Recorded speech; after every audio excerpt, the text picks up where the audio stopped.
It goes down in the DM as the podcast that made it to radio. We're talking all about sex today. And we are hanging out with our Venom family. That's it. Shane's in here. Precious in here. Hey. Michael in here. Thank you to you guys for showing up today. What's going on? Yeah. So we just had some fun answering some icebreaker questions. So this time we're going to get into the meat and potatoes of this show.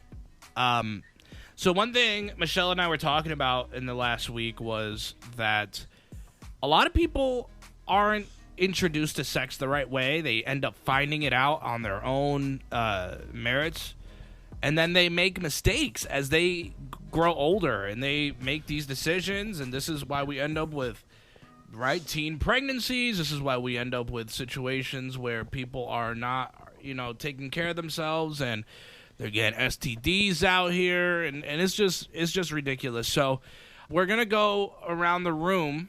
We'll start, and then we'll call out names of everybody to give your perspective.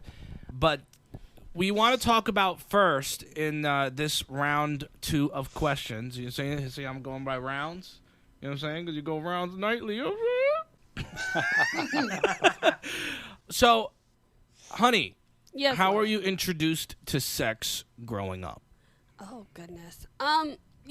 Interestingly enough, when I first heard about sex or was kind of introduced to sex, it was a combination of music videos and the adults around us speculating about my brother's sexuality. Oh, that's right, because you were the only girl. Yep, I was the only girl. And, so, hearing everyone speculate about my brother and his sexuality without anyone ever really explaining what that meant was kind of how I was initially exposed to sex. And I'll break that down as we go through, these questions.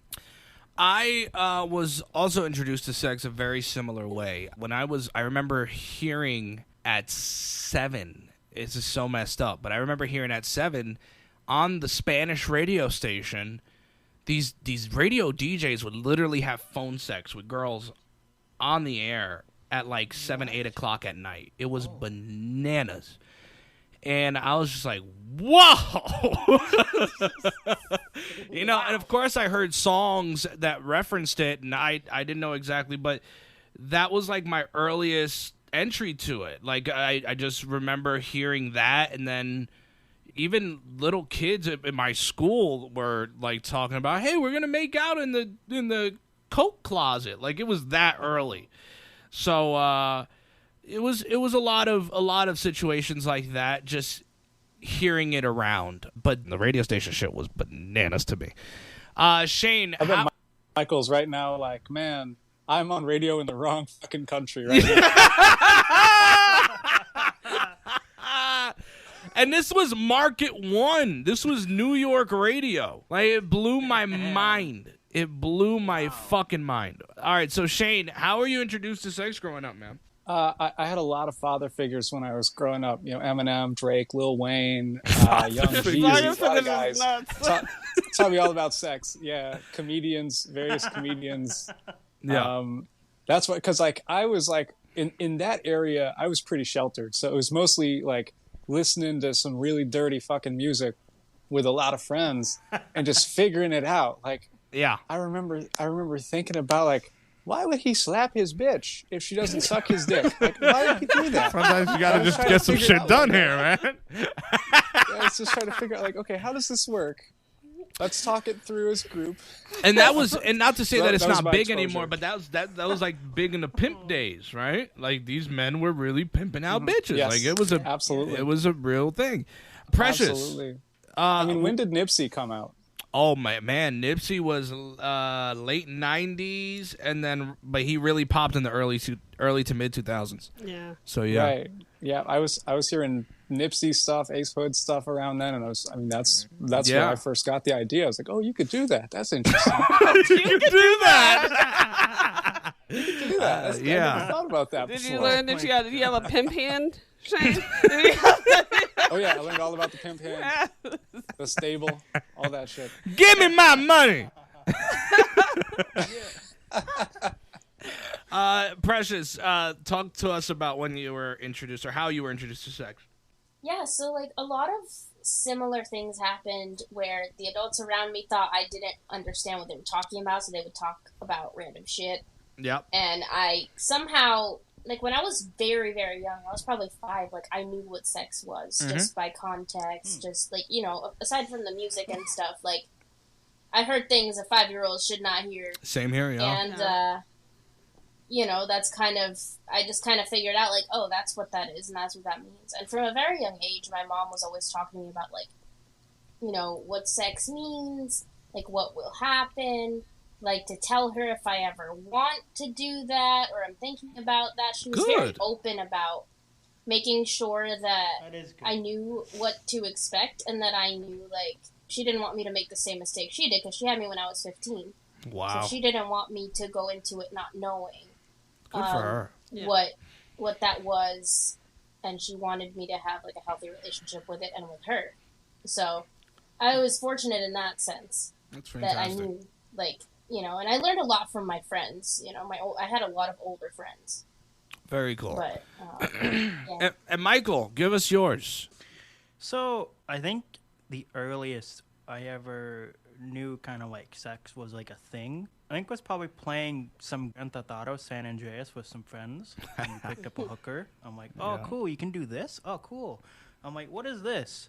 Or not really, what is this? I'm like, because like, I just heard about, you know, when you're like 9, 10, 11, you hear about this from people at school, or just, you know, that's the time when they're showing like the sex ed videos, and just kind of about like, oh, like you're going to be going through this soon and this and that and stuff like that. So it was kind of like a lot of like what my friends would tell me, what I'd see from TV, games, or stuff like that.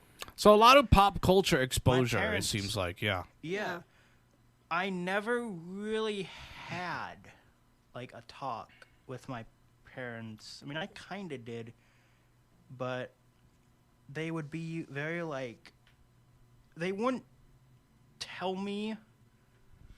Well, yes, they would. I mean, they would always say like, "Oh, like safe sex is key." Like, hey, if you have sex with a girl and you don't have a condom, you are an idiot.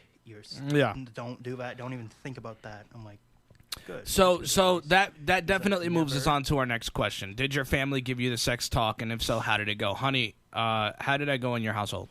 So it was interesting because in a way I kind of had it twice. In my book, How Much Can I See, there's a chapter where I discuss a conversation that I had with my aunt when I was maybe 11, and she was asking me, did anyone in my grandfather's house ever touch me inappropriately? But she never really was explaining to me what that meant, what it meant, or, you know, what was going on. Yeah. And then eventually she broke it down and was like, you know, did anyone ever touch you? And she, you know, your vagina, your breasts, like, she was very blatant about it. So then fast forward to when I was a teenager, I was 15. And when I was in high school, my mom, she's a nurse, and she was working in an obstetrics clinic. So she would come home, and one day she came home, she was so mad. She was like, I had this 15-year-old patient today, and she's pregnant with triplets. And here's some condoms, and here's a pack of birth control. And she brought me and my younger brother into a room, and she was like, look, if y'all are having sex, you know, I don't support it, but you guys need to be safe. Like, don't come home and be pregnant with triplets. I mean, she was very upset. And then she, you know, broke it down. Like, and then she even explained to us further, you know, she said when she was 16, she went to my grandmother and she told my grandmother, I want to have sex. And my grandmother told her, you know, just abstain. Like, don't have sex. And she was like, I want to have sex. Can I go get on birth control? So my grandmother wouldn't take her. So then she went to my grandfather's second wife. And my grandfather's second wife took her to get on birth control. But then when my grandmother found the birth control, she threw it away. So then fast forward a couple years, my mom gets pregnant with my eldest brother when she's a freshman in college. And, you know, it changed the whole trajectory of her life. And she told us, like, I don't want to make that mistake with my kids. I understand that you guys are going to want to have sexual experiences. As a mother, I don't want my teenagers out here having sex. But if you're going to have sex, be safe and feel comfortable coming to me and telling me what's going on so that I can take you to get tested, so that I can make sure you guys have condoms, you know, Michele, so you can have birth control and condoms, because you should never rely on the man to bring the condoms all the time. So that's kind of how the sex talk went in my house. First, it was kind of traumatic because it was, are you being abused? And then it was more of, this is a natural thing for you to experience, it's going to happen. So be safe. Mm-hmm. I will say, so I think for my mom, and I talked to you about this briefly, but I think for my mom it was tough, right? Because 2 boys, she was a single mom for many years, and I think it's hard for the parent of the opposite sex to really get into that conversation. So even though sex humor was big in our household, like I remember specifically one time we were all watching TV and my mom was joking around with us. She was like, "You guys know what hand jobs are? You guys know what blow jobs are?" And she was just making it a joke. And we just had such a fun time and a sense of humor, but it wasn't really answering the questions. You know what I'm saying? Like, it wasn't giving me anything. I just remember us trying to figure out what the fuck that is, right? Because I knew what sex was. I knew what actual penetrative sex was, but I didn't know that there was other forms of intimacy outside of that. And that's also because of my fucking dad. So my dad was with a woman. Well, he was with several women. He was a whole hoe out here. But he you can't call grown man whole hoes, kind of. Sorry. And I was 7, and my dad had sex while I was in the room. Whew. Like, I was sleeping on the floor. This is a crazy story. Damn. I was sleeping on the floor. I was 7 years old, and I was sleeping on the floor and some blankets or whatever, pillow on the ground. And the lady he was with at the time, they woke up in the middle of the night, I guess, to have sex, and my dad's trying to get some, and she goes, "Is he asleep?" And my dad did the typical nigga shit, man. He goes to the edge of the bed, he looks down real quick, he sees that my eyes are closed, he's like, yeah, he's asleep, he's asleep. Damn. And he started hitting it. So, like, already at that age, hearing the music and being exposed to it through movies and seeing clips of that stuff, plus having it happen right there and then, I just knew about penetrative sex. I didn't know about, like, other forms of it. And it wasn't until, it's so crazy because we had a family friend who, oddly, my mom rents from his parents now. She lives in the house of his parents. But we had a family friend who was, you know, a little womanizer out here.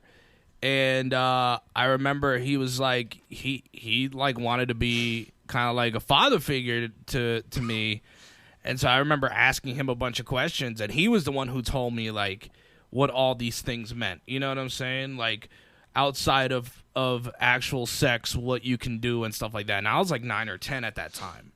So he talked to me about that stuff, and then going forward, it started early, man. Like, when I was 12, my mom had gotten a computer for the house, and I stayed on the computer all the time, and I was reading sex stories and trading sex stories with the girl I would actually lose my virginity to. And it was like sex stories, and, you know, I was already learning about torrents and illegal downloading, and so of course, like, porn was easily accessible.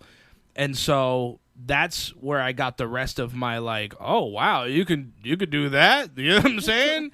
You can helicopter these hoes. Like, this is nuts. There you go. I just Yeah, imagine so- the fan fiction that you're writing at this time in your life. It was his first foray into erotica. Fan fiction is nuts Michael, for sex stories. Michael, go. Yeah, Go. that stuff's wild. It's crazy. So I feel like I kind of have, I don't know, I don't want to say an interesting perspective, because my experience with sex actually is very, well, none.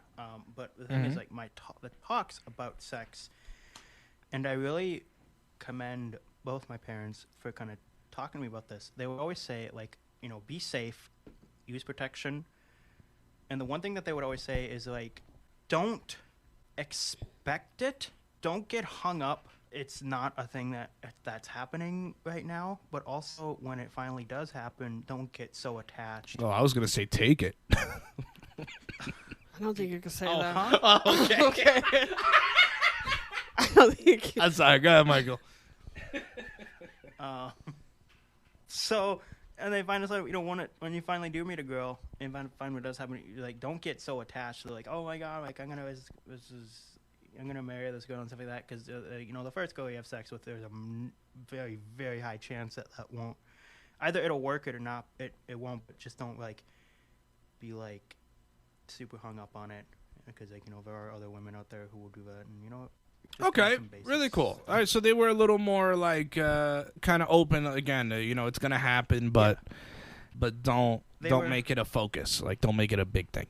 Yeah, they're very casual about it. They're like, you know, use protection. If it happens, it happens. Well, obviously, don't force it. And if you don't want to do it, don't do it. Like, if you're with a girl and she's like, oh, I want to do this, but you're like, I don't know. Like, if you're not ready, don't force yourself or feel like you need to be in a if you're position not to do ready. it, right? Yeah. I love that, because a lot of parents don't tell their sons that, especially. Like, parents tell their daughters, you know, if you're not ready, don't do it. But I commend your parents for telling their son, if you're not ready, don't go down that road. Don't jump into it, yeah.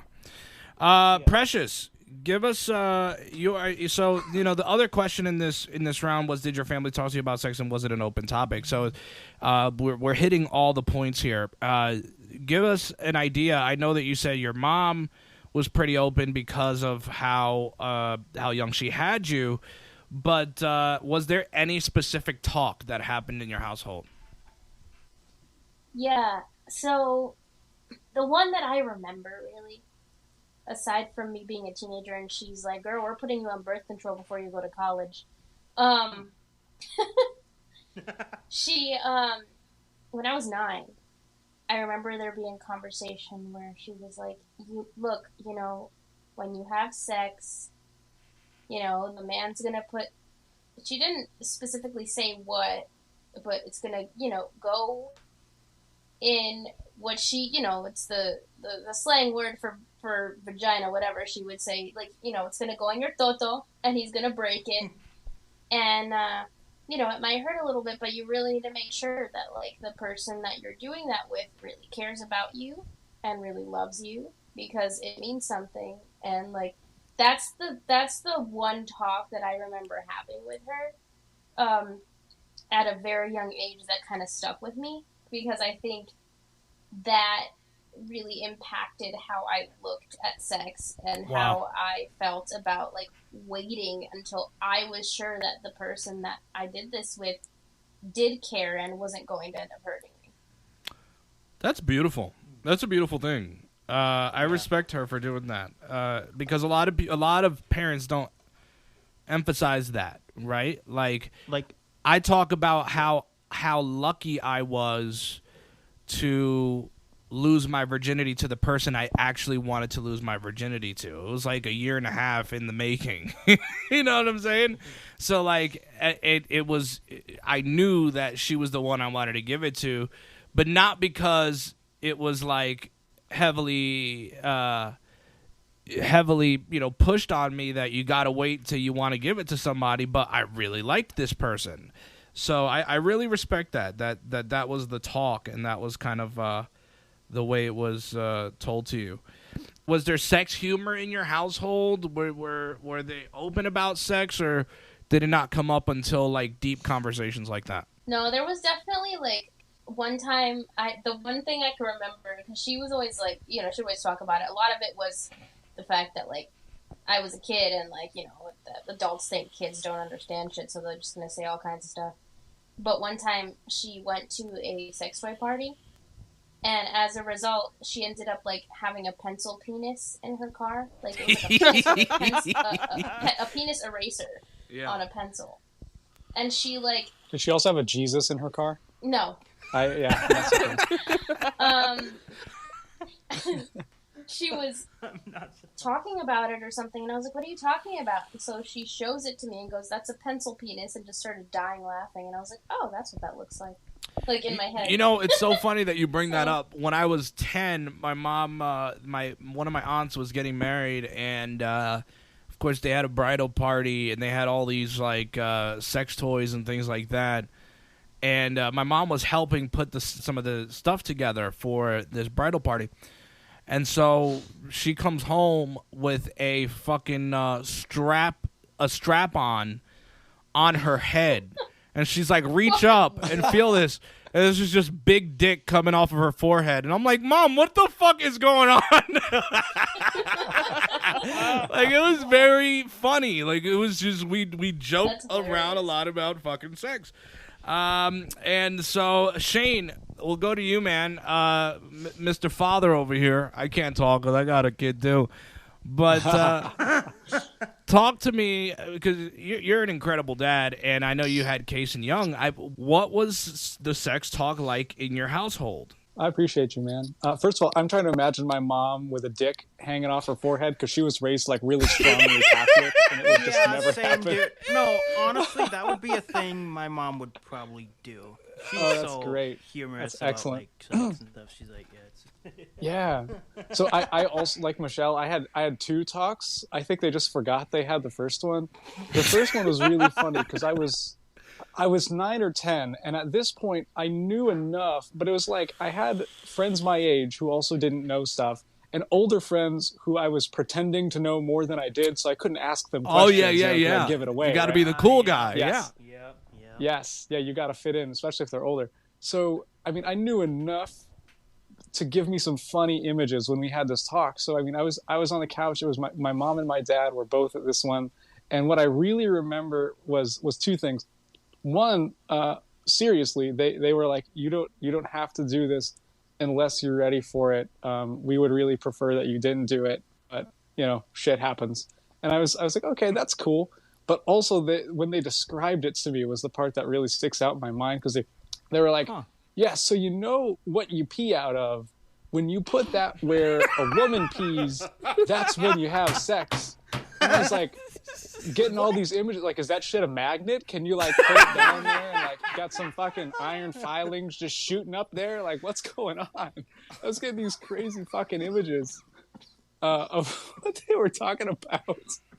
And I was laughing, and they were like, why are you laughing? And I was like, I can't have this discussion. So like 5 or 6 years later, my dad comes into my room, and I was like you, Dan. I was all on my computer all the time, and he comes in and sits on my bed, and I just got the feeling. I was like, he was about to talk to me about sex. He's about to talk to me some shit, yeah. At this point, I knew everything. So I was like, this is really awkward. I don't know how this is gonna go. And the part that really sticks out to me here was he was like, you know, if you get a woman pregnant, you will not have very much time to play games on your computer. I love it. This is our priority. This is how we're going to do this. It was Wow. Yeah, but That's so otherwise, good. I mean, sex was... And what sex was what they talked 11, about, with 12, their friends. 13 at the time?